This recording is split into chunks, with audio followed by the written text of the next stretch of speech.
It has been years, I think, since I've revisited this, and like obviously the page has refreshed and deleted all the things I've already stored. Also, if you missed it, I did do a separate video specifically for Cannibal Holocaust and the Green Inferno. Anyway, it's been so long. The first one here is Antiviral. I straight up cannot remember anything. I do remember the feeling it left me with, which was not good or disturbing. I mean, I don't want to say it's not good, but it just wasn't for me.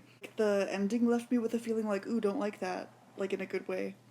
But that's about it. The next one is Donnie Darko, and I feel like I watched that like a long time ago. I remember liking it, being confused, but not being that impacted by it. I'm putting it in not disturbing, but good. I feel like I'd have to give it a rewatch because I don't remember anything, and I feel like I didn't get it the first time. Next up is Basket. It was unsettling, but I feel like it was in that section between good scary and disturbing where it's kind of like, oh, it's really scary. I feel like to me disturbing is such a, like a specific like feeling, emotional discomfort and not just intense fear. That's also the reason like a lot of just sex, like rape, revenge movies don't really bother me emotionally because it's like what makes things disturbing to me is like, oh, how does someone even think of that? But like sexual violence is like the easiest go to, like disturbing, like yeah, it's disturbing, like you're gonna feel unsettled, but there's nothing creative about it, I guess, if that makes sense. Anyway, that has nothing to do with this movie in particular. It's a good movie. I like it. The ending is bonkers. Just a good horror movie, I think. Okay, next up we have Be My Cat, a film for Anne. Okay. It's kind of like secondhand like cringe almost. It's a good movie. I really did like it. There's a couple scenes where like you can tell they didn't quite have the budget to be really gory. But also this one actress in it. So the plot of the movie is, I forgot that in my older videos doing this I did explain a bit of the movie plot. Be My Cat is about this guy, and the director is playing a character who is obsessed with Anne Hathaway, right? And so he's in Romania, so he's finding these Romanian like lookalikes that look like Anne Hathaway, and he kills them. And this one actress is so pretty. She kind of looks like Anne Hathaway mixed with like Liza Minnelli. She's the short haired one. Yeah. Um, Anyway, it's a good movie. Apparently, the director is like a really nice dude. Like, if you make a video about him, like, or his movies, he like comments. I mean, I've seen it a lot in like other review channels I watched. I'm like, oh hey, there he is in like the top comment there. Anyway, yeah, good movie. The murders aren't disturbing, but the parts where he's like trying to get these actresses to get the take perfectly, and he's giving them instructions that don't make sense, and they like are like, I don't know what you want from me, dude. Uh, I hate that shit, bro. Like in a good way. Like it's supposed to be uncomfortable, right? Oh, I hate it. But yeah, good movie. So, Goodnight Mummy is next, and I put it in disturbing and good because in my notes I said it wasn't quite that level of disturbing for me, but like thinking back on it, like at least it stuck with me. It's about these kids who are convinced that their mom isn't their mom after she comes home and had like surgery on her face. I don't know if it's like reconstructed from an accident or just cosmetic surgery. She's covered in bandages and they're like, "Oh, who are you?" I don't completely get it or like how they came to that conclusion or like, but the ending, like, yeah. Okay, next we have Hard Candy, which is so good. I'm gonna say not disturbing but good. Like, I loved that it was like just two people in over the course of like one day. I feel like most people find the scene disturbing. Wow, I can't speak English. The scene where I'm just gonna say there's ice involved. I think that's enough to give you like the scene. I didn't find that disturbing because I'll just say I can't relate to that, the possibility of that experience happening to me. Okay, next we have High Tension. This movie invented the predatory lesbian trope, but I really like it. Like the vibes, the 2000s vibes, the grittiness of it, I guess. The twist, like, okay, a lot of people thought the twist was obvious, but like I straight up didn't get it. It's like, what mental illness is this? Like, who has this? But I also understand the feeling of like feeling dirty for liking women and maybe projecting, but I don't know where the killing comes from. Feeling dirty just because like you grow up in that kind of homophobic world, you know. I do really like it. Was it disturbing? I feel like the ending jump scare kind of got me. Oh, and I really liked that there was a Muse song in the credits that I had never heard before. I was like, oh, this song slaps. This singer sounds so familiar. And I realized, like, oh, it's Muse. And, like, that made the movie better. But then that music hits and it's like, oh, heck yeah. It kind of gave me the same vibes as, like, the ending of a Saw movie where, like, the credits song always slaps. So, yeah, I'm gonna say disturbing and good. Okay, next we have Knock Knock, which is going straight to disturbing but not good. Because, like, the concept is there. It's just the execution. It's, I don't know how it happened, but it's just bad. Like, Keanu is, I'm pretty sure he's considered a good actor. Like, I haven't seen John Wick. It took a second to remember what it was called. And Ana de Armas is in there too. Like, I think she's cool. She was in Knives Out. She was in that awful Marilyn movie too, but I've never seen it, so I can't judge her acting. It like my brain is fried. I cannot think about this movie without just like short circuiting. I did end up with the disturbed feeling. It was just not as much as it could have been if the acting was actually good and everything. And like I always say I hate 2010s fashion, but like this movie is such a good like time capsule of it. Like even though I hate the fashion, like the girlies are working it. I don't know. But yeah, it's just a fun time. It's silly. I guess like it depends on like how bad it is. Like all the stars have to be aligned in order for me to like truly check out and not find it disturbing at all. Like it's silly, but like I am getting the disturbing. But also like I can't feel bad for this guy because like he straight up he cheated on his wife. He's like, oh, I'm a good dude with a like I treat my wife nice and my kids and everything. Like yeah, but you cheated on her with like. Are they teenagers? I feel like they're not, but I don't know if they say that. I don't know. I do want to know more about the girls though. Like, have they done this before? They must have. Like, and why? What's the motive? I don't know. Because it was just man hating. I feel like they wouldn't have sex with him. So, like, are they just doing it for funsies? Like, I can't recommend it as in, like, it's good. It's a fun time. It's silly. Okay, next we have Requiem for a Dream. The movie is just god tier. Like, it's so good.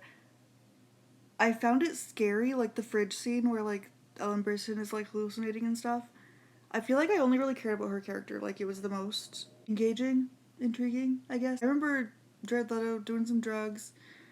I'm sure there were other characters. I just don't remember. Yeah, it's really good. I would recommend it to anybody.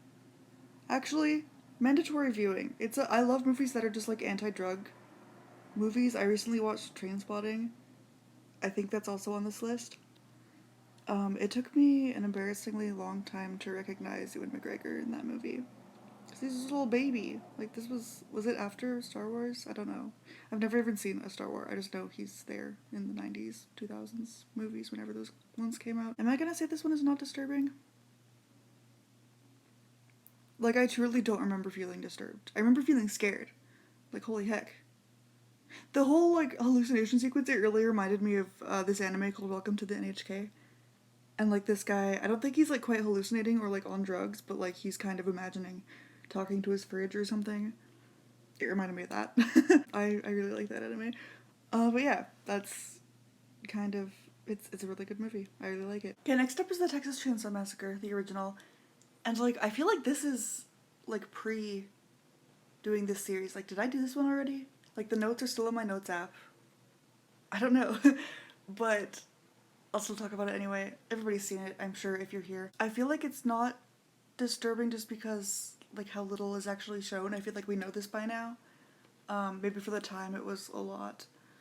But I do feel like the really hot setting and, like, just how sweaty everybody is. Like, I feel it.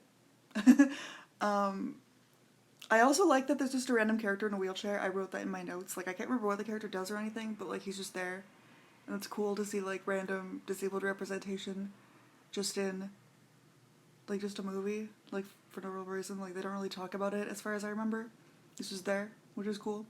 Yeah, I'm gonna say not disturbing but good. I do remember liking it. I might watch it again. But for now I'll put it in not disturbing but good. It's a classic movie. Okay, next we have ABCs of Death 2. In my notes I have every short was decently good but not disturbing, and it was overall better than the first one. So do with that what you will. I don't remember. I don't know. Any ABCs of Death truthers out there? Correction, turns out it was ABCs of Death 2.5. Is this like a Lion King situation? And like, It's an anthology. Like, there's no chronological order here. Oh, hello, Midsummer, where are you going? So everything I just said, 2.5, not 2. Not good or disturbing. I'll still say that. Okay, next is The Devil's Rejects, which I remember not liking quite as much as House of a Thousand Corpses, just because in my notes it says it's more sexually violent than the other one, which, like, is, like, low bar. Like, anybody can do that. It's not that disturbing to me. It's a banger title, though. The Devil's Rejects. Like, yeah. The aesthetic is always on point. I do love Rob Zombie movies now that I've watched a couple of them. The vibes are there. I love it. But, yeah, it just didn't do what House of a Thousand Corpses did for me. I did have in my notes, there was a funny joke about ice cream that I guess stood out to me. I do remember the scene. They're like in a truck talking about it, but I can't remember what the joke was.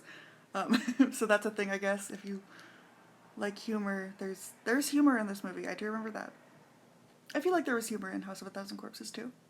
If I remember correctly. I don't know. But I'll say, do I say it's good or not?